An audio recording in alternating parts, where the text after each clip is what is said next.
Nearly 300,000 people have watched a YouTube video about an unfortunate young man in Saudi Arabia who, as a teenager, overate so much that he became a prisoner in his own apartment. He weighed at the time 1,345 pounds. In this video, a crown prince has paid for a huge crane to arrive at his apartment, where in his bed, he is lifted in the bed out of his apartment onto a waiting flatbed truck, where it's taken to a hospital for bariatric surgery, where it is said that 600 pounds is removed from him. Speaking of 600 pounds, millions more have watched a show called My 600-Pound Life, which is now in its 13th episode, where we watch the humiliations and frustrations of very overweight people trying to lose weight and what they have to go through. Why do we watch such shows? Why are they so popular? Is it what the Germans call Schadenfreude, pleasure in watching other people suffer? Do we say to ourselves, God, I may carry a few extra pounds, but thank God I'm not like that? I'm Gregory Pence, and this is Great Stories in Bioethics.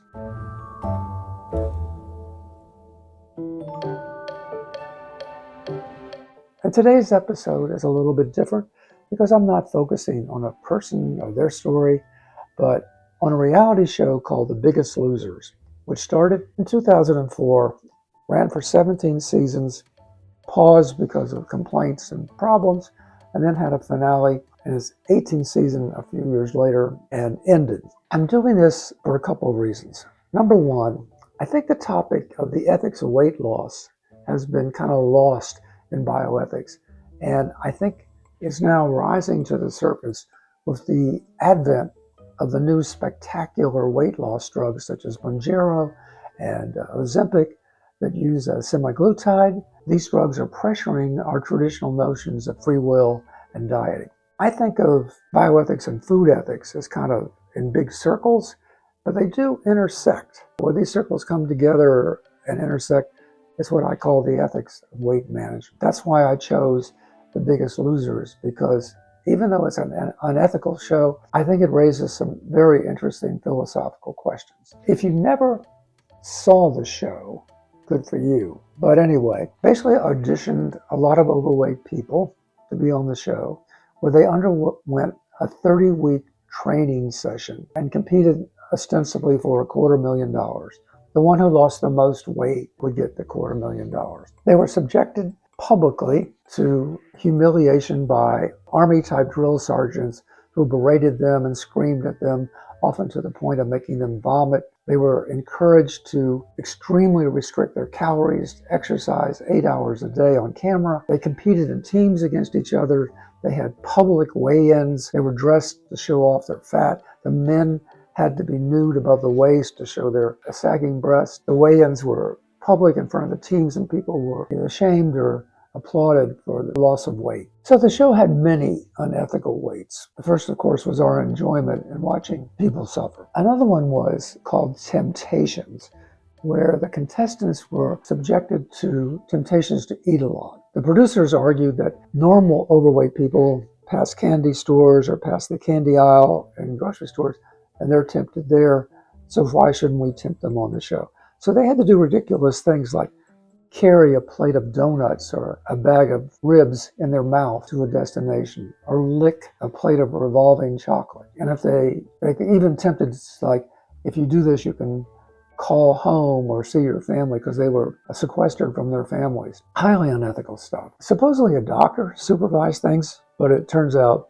that the doctors were ignored by the trainers and the contestants. Some of the contestants were secretly using stackers, high-dose caffeine pills. In one especially unethical episode, overweight contestants were asked to run on a hot beach on a hot day in California, a mile in the sand. Now, if you've ever tried to run in the sand, it's hard.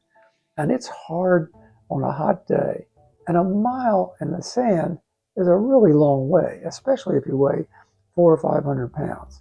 So it's no big surprise that two of these so-called runners had to be airlifted to a hospital afterwards for emergency treatment. And another revelation, we learned that some of the people severely dehydrated before the weigh-ins, such that one man actually had blood in his urine. What does this show and my 600-pound loser reveal about us? What does it reveal that The Biggest Losers was franchised in 40 different countries around the world and is still going on? That in one season alone, it made $100 million, and yet it allocated no money at all for the aftercare of the contestants. There's a bunch of things that are interesting that the show says about the ethics of weight management. First, and most important ethically, that it's okay to make fun of fat people. And even that word is pejorative. In medicine, we use the term morbidly obese, but that's also pejorative. Let's just say overweight people for now. Why is it okay to make fun of overweight people? Well, they deserve it, right?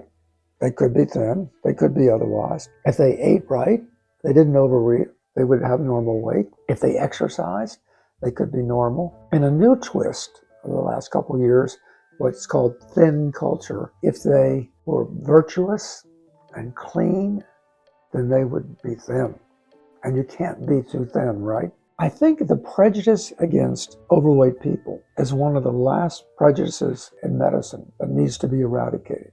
We no longer make fun of people based on their race or sex, hopefully. We don't discriminate against people by sexual orientation, hopefully. But it is common to hear medical students talking about the whale in room 302. Imagine what it feels like to be an overweight person. And you go into a doctor's office, a clinic, an emergency room, and you have a broken finger or a pain in your stomach and maybe appendicitis or hernia. And the very first thing they say to you is, have you considered losing weight? Imagine just going into a dentist's office and there's no chair big enough for you to sit in, either in the waiting room or in where the dentist actually works on you. Imagine thinking of flying to your child's wedding and having to buy 2 or 3 seats on the plane just to fit. Imagine taking your child to a fairgrounds and not being able to ride with your 5-year-old because there's no seat big enough. These are the indignities that overweight people suffer every day. And it's even worse if we all think that it's okay to make fun of them because it's their choice to be overweight. But is it really? So the new weight loss drugs really do pressure this idea that it's their choice, it's their free will to be overweight. So the story of Oprah Winfrey is kind of interesting here. She was a spokesperson for Weight Watchers, and for many years she publicized exercise and eating well and had her own weight loss. And then when the weight loss drugs came along, she does 180. And now for Weight Watchers and weight loss clinics, she's pushing the weight loss drugs. People like Elon Musk brag about how easily they lost weight on the new weight loss drugs. Several studies seem to show that these weight loss drugs really do work, that over 6 months, people can lose many pounds, 10, 20% of their bodily weight. Of course, the catch is you have to take them for life.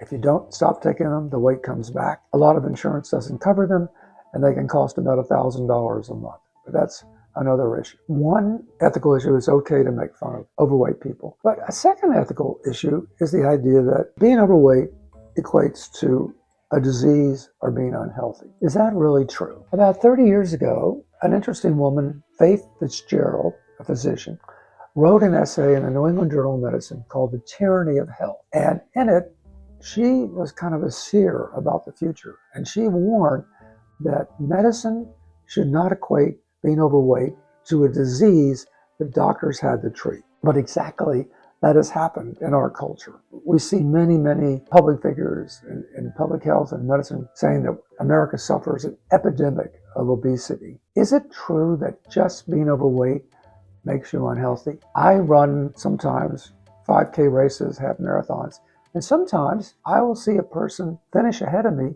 who's carrying an extra 50 pounds. Are they unhealthy? It is also true that some people are pushing back against this epidemic of obesity and people sounding the alarm saying the sky is going to fall because everybody's overweight. There's a woman philosopher named Kate Mann who's arguing that being overweight is perfectly okay. There's a black woman named Roxane Gay who wrote a memoir about being overweight, again, arguing against weight discrimination. Some people want to turn the phrase fat pride into an honorific label, kind of like queer pride. So people are pushing back against thin culture. There's also some women philosophers writing some interesting stuff about weight management.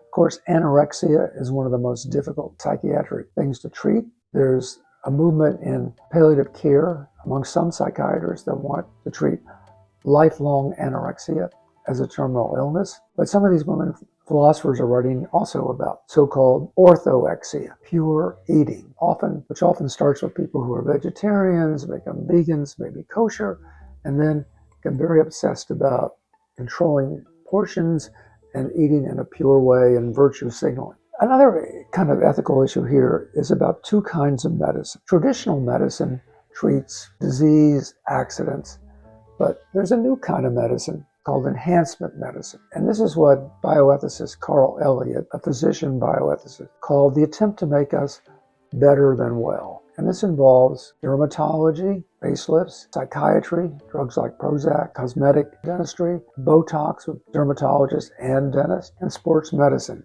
where drugs, legally or unlegally, like steroids, are helping the people get better. If you just treated weight loss because it damaged someone's heart, that would be traditional medicine. But if a person was otherwise healthy and just wanted to lose weight, that's enhancement medicine. Back to The Biggest Losers. Something really interesting happened with The Biggest Losers. A researcher from the National Institute of Health decided to follow the 16 contestants of 2008, follow them 6 or 7 years later. It's no big surprise that almost all of them had regained their weight. Some of them even weighed more than before the show. It's no big surprise why. On the show, they were removed from needing to work. They didn't have to deal with any stresses in their family. They had special meals, they had a special gym, they had trainers, and most importantly, they had a Hawthorne effect. The Hawthorne effect is where when somebody important is watching you, it changes your behavior. Some of the contestants might, in private, have eaten several gallons of ice cream. They would never do that with national TV cameras rolling. But you took all that away, and I guess they went back to their old habits because I guess people would say, they really didn't have very good, strong will. But the researcher discovered something amazing. The problem wasn't always just their lack of free will. One of the things that happened was at the cellular or biological level. The contestants, when they lost a huge amount of weight, changed what is metabolically called their set point, which regulates the body's metabolism and intake of calories and various hormones and how you feel, whether you feel full. And the problem is that the set point slowed when they lost all the weight, and it changed their metabolism in such a way that they actually needed to eat fewer calories than before to maintain their old weight. So let me give you an example. Suppose a 500-pound man went on the show, lost 200 pounds, went off the show, regained his 200 pounds. Whatever he ate before the show to maintain that 500 pounds, he now has to eat 800 calories less just to maintain that 500 pounds. If he eats the same as before, he's going to soon weigh 510, 525, 550 pounds. Why? Because his set point is still slow metabolically, and he's not processing the calories in a way to allow him to maintain the old weight. In other words, by being on the show, he has been harmed not only psychologically, but at a biological cellular level. If you're interested in all the abuses of the show, Netflix actually did an extraordinary thing, and if there's such a thing as TV ethics, it did a documentary on how another show, this on the TLC channel, that is The Biggest Losers, was unethical. The Netflix show is called Fit for Life, and it follows the abuses of the contestants on the show. It interviews a lot of them many years later. In one of the more extraordinary revelations on Fit for Life, it shows that one of the trainers, a guy named Bob, who supposedly is the epitome of fitness and health, actually had a heart attack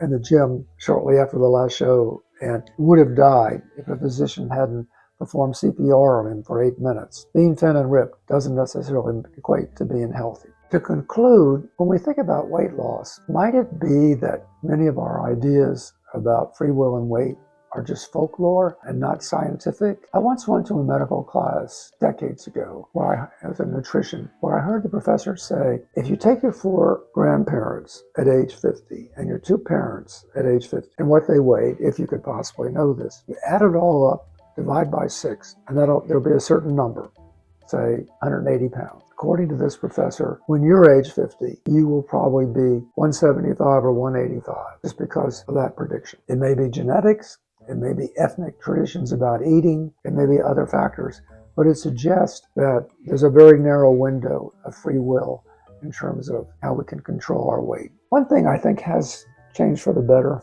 about physicians and weight loss clinics. I don't think physicians anymore prescribe stackers or high doses of amphetamines to overweight people. I think now they probably monitor people with the new weight loss drugs, and I think that's going to be an improvement. It is true that we are nationally struggling with our ideas about being overweight. When The Biggest Loser started in 2004, about 33% of American adults had a body mass index over 30, which is one medical definition of being overweight or even morbidly obese. In 2024, that number had gone from 33%, somewhere between 40 and 42% of adult Americans have a BMI over 30. That's a lot. And now that the new weight loss drugs like Ozempic work and cost so much, are we going to allow or pay for all these Americans to be on these weight loss drugs for life? That's a very big question for insurance companies. It's a big question for Medicare, for Medicaid, for public policy. Unfortunately, it's a question for another episode. I hope you enjoyed this unusual episode. If you do, give me a thumbs up and subscribe. And hopefully we'll have a new episode next Tuesday at 4 p.m.